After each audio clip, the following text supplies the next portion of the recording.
Hello, guys, and welcome to my 7 round Raider mock draft. Obviously, this is the sixth team, as we can all see here, that I'm going to be doing this, and I've been doing this for a week come tomorrow. But I'm going to take a look at our lads, what they think for, the signings and who they've acquired, I guess, through trades as well, because obviously they traded for Geno Smith. I think that obviously that really gets rid of the need for a quarterback, for them to have to, potentially trade up, assuming that Shadir and Cam Ward are, going to get drafted this high. I think Cam Ward does. I don't think and Shadir Sanders, I think, does get drafted high. But the main positions I guess I'm looking for here is, a little bit of O-line, a running back, and a wide receiver. Because besides Jacoby Myers, I don't really, Trey Tucker, Ramel, Caden, and then the rest of these guys, I'm kind of like, I just don't see it, I guess, sort of thing. The defensive side, to me, will likely just get better just through Pete Carroll being the coach. I think that, the obviously newly acquired Jeremy Chin could actually be unlocked by Pete Carroll. Obviously, we all know that, like, in terms of strong safeties or safeties in general, they had the likes of Earl Thomas, Cam Chancellor in that Legion of Boom Seattle defense when Carroll was at his prime and with the most talent he's ever had. I think Jeremy Chin still has a lot of upside, good speed, good height, good size, and could, if you can unlock, his potential, you might not miss Trevor Merrig that much. Even though Trevor Merrig, on paper is at a higher level than Jeremy Chin right now. Otherwise, the other thing that I'm looking at is linebackers. I think that this linebacker room could use some help. The D line, pretty fine. You don't really need to look for D tackle or edge, on this team. Potentially corner as well. I like, who do I like on that for their I'm not gonna lie. I don't really know who I really like, I guess, in terms of their corners. Obviously Nate Hobbs, he left in free agency. He was kind of, one of the guys that I would look for, to say that I liked, but he's obviously on my team, the Packers, now. But kind of without further ado, let's start this thing. Looking at pick number 6, it's kind of interesting. We do have Shadir Sanders drafted high here, then Cam Ward by here Travis Hunter by the Giants, Abdul Carter by the Patriots, which I've done, and then Armand Membu, which when I did the Jaguars yesterday, I drafted McMillan to. Now, I think, if you're a Raider and you want to kind of have a solid run game, they could easily go Ginty here. They could also go tackle, but I think that would be a waste. I think that their O-line could just, you could have better weapons and a better distributor of the ball. I think the weapons they had did get open at times, but if obviously Aiden O'Connell last year just would miss guys that beat their guys. Like a lot of their, wide receivers are unknowns besides obviously the tight end room with, Brock Bowers being a beast, obviously, which is a huge asset, but why not have Brock Bowers, and then you go after a guy who's also, big target and grab this guy. So I am actually going to draft McMillan for them, even though I think you could go Gene T as well.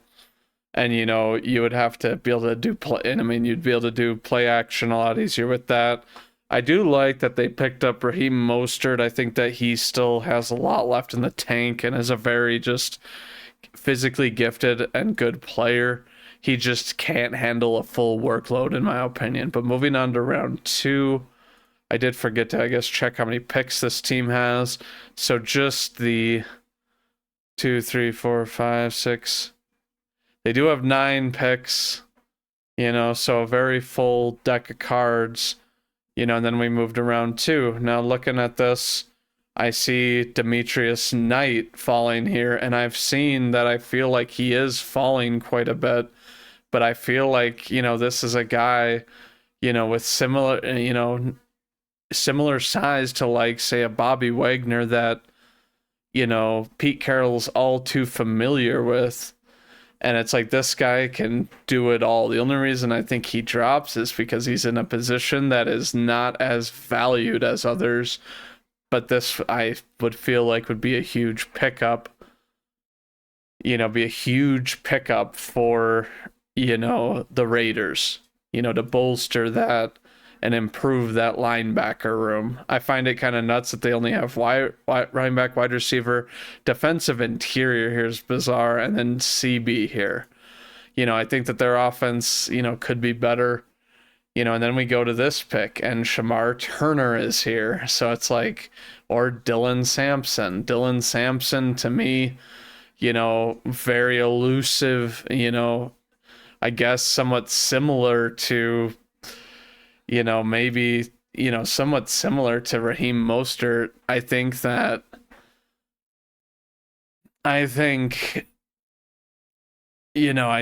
this guy, isn't your typical pound it guy. So I don't know if they really would go with him. You have Benjamin Morrison right here, who is a solid, slot guy, can do run defense, but isn't as good as man coverage, even though for the, and obviously missed games last year. So I don't really know, if they go with that route. But, kind of looking at, who's available here. I don't really see anybody. I like Chris Paul.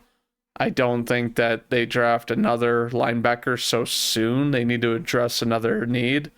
Trey Harris I like, but it's too early to maybe grab this guy, another big-bodied guy, and then you have Jacoby Myers as your slot.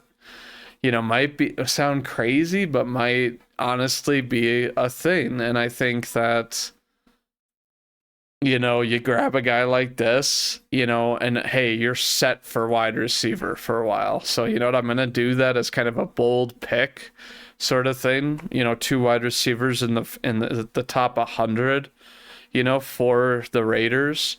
And then you get here, I do like Devin Neal. I think this guy can be your stockier, pound it back.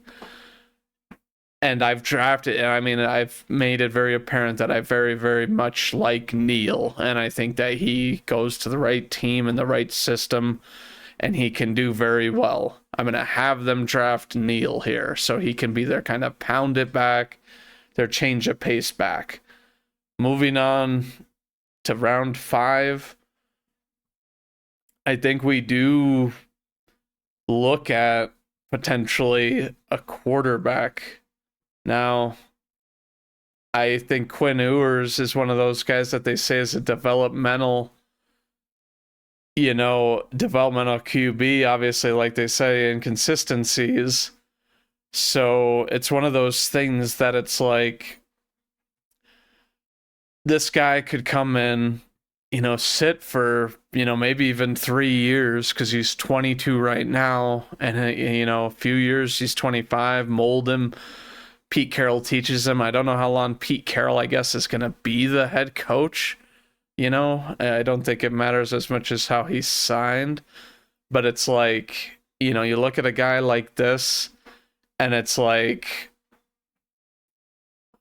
I think that, you can draft a QB here and nobody's going to be too mad about it, because it's something that was talked about with Geno Smith. Like, even let me look, like Geno Smith's age. It's like he's going to be, he's going to be 35. So it's like he could still play 3 more years, or something like that. But I think a guy like this, I don't know how long he intends to, and that sort of thing. But it's like, you can rest him. And most of the time, these teams, after the first couple of years, have leeway to get rid of the QB. Should he start to decline, could still keep him as a serviceable backup, assuming he's not going to be a cap issue. But I would like Quinn Ewers to go and, learn under Pete Carroll and, be that guy with good arm talent, and then a cast around him that'll still be there, potentially, for the most part. But now moving on to round 6, I think that it's important that we address the O-line. We don't need a center. Jonah Monheim, if we look at him real quick, really only played center last year. Obviously got moved around a lot, but it's kind of interesting. I guess last year was his worst year at center. So it's like, do you want to move him back to, right tackle or left tackle? I do think that with having, Colton Miller, who's a solid left tackle, you would move him to right. And we see that was his best grade, this year. And I'm not sure what the Trojans were doing, whether he was just getting beat or what, but he was the best, at right tackle. Heavier on the hurries, but he didn't give up a sack. So I think he's a guy you could move out there. And I'm going to say, hey, they pick this guy and they move him back, type of thing. Round 6, a compensatory we have here. So moving down, what do we think of like the DBs? Is there any DBs here? I kind of think that, they should draft some cornerbacks. And, we don't really have any that I think are in this range. A good man coverage, above average height, for Marshall. Here we have a 6 foot, older corner. Tommy Hill. Trying to see if there's any of these guys that are like a taller mold, because I think that Pete Carroll always liked the taller corner frame, but now it's just like we're kind of reaching if we're grabbing any of these guys. So it's like looking here, I'm kind of thinking, what do we do? There is a safety right here, Dean Clark. I don't think I've seen this guy. Good in forced incompletion rate. Is a good size, for safety. I guess versatile and it can be valuable depth as a strong saving can operate a too high safety system. I think that is what Pete Carroll likes to run, is that he's like, oh, bend but not break defense, make him work for every single yard with good tackling and that sort of thing. And Dean Clark looks like he kind of fits that. Perhaps you plug him alongside Jeremy Chin, or whatever your safety situation is. But yeah, Dean Clark, perhaps a player, with all these other players doing things. Now, looking here at 215, a couple of picks later, perhaps, maybe it's crazy to say, but maybe they could draft another guy. This guy has missed tackle rate. I don't think he looks like he'd be a guy that they'd be interested in. But it's like the players that we've picked, who's available right here. Obviously, a lot of QBs. Ricky White is a wide receiver that I like. Gets a lot of yards. Is, taller, lean build. Was outside, so I don't know if he would really work, type of thing. But I'm kind of looking at these guys, and I'm looking at this, these spots, and I'm kind of seeing like a lull, thinking like, who would they grab here? Now I'm looking at linebacker because they definitely need some help there. This guy's a big-bodied linebacker. They don't really have analysis on him, and it's like missed tackles a little high. Pass rush. He lined up in the D-line a tiny bit, slot, box, deep once for whatever reason. I just don't know, like looking at here, if there's really a guy that's, perhaps you go for. This RJ Mickens is actually kind of standing out to me, and I'm like, oh, this kind of guy kind of looks like he's maybe a Pete Carroll guy, so I'm going to pick him there. Some of these guys available at these picks right now, I'm kind of like, what is going on? But now looking to here, I think it's important that you get another lineman, potentially. And this guy is a true center. They're not going to look to Jake Majors. Holland Pierce, let's see. And he did line up at left tackle quite a bit, but had pretty good grades all around. Nothing like no glaring issues. 6'8", 344. I think that a mauler like this, perhaps it could work. And I'm gonna grab him. I think that it's important to kind of shore up. I guess that was the last pick. I not paying too much attention, but this kind of looks to me like a kind of draft where it's like, oh, Demetrius Knight, I guess. I always get this Derek Harmon suggestion, but it's like, I don't think that this is a team that needs interior D-line. I'm not sure what they're talking about with that. Obviously, you look at this, it's like, you have Christian Wilkins, who's fine. And I guess, Jonah Lalu,